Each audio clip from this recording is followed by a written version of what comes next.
जनतेचा आवाज Marathi news 24. Quickly तुमची एखादी आठवण आचरेकर सरांची जी तुम्ही शेअर करू शकता. खूप खूप आठवण आहे. मी एवढं सांगेन की मी फक्त काय बोलावं की फक्त एक गाणं म्हणायचं आहे मला. शॉर्टकट बोलणार नाही, जास्त नाही.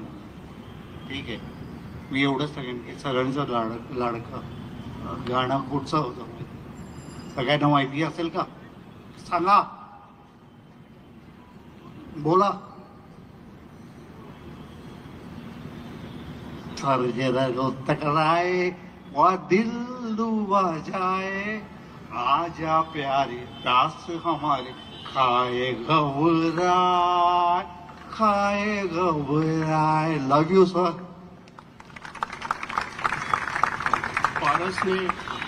पारस ने जो कहा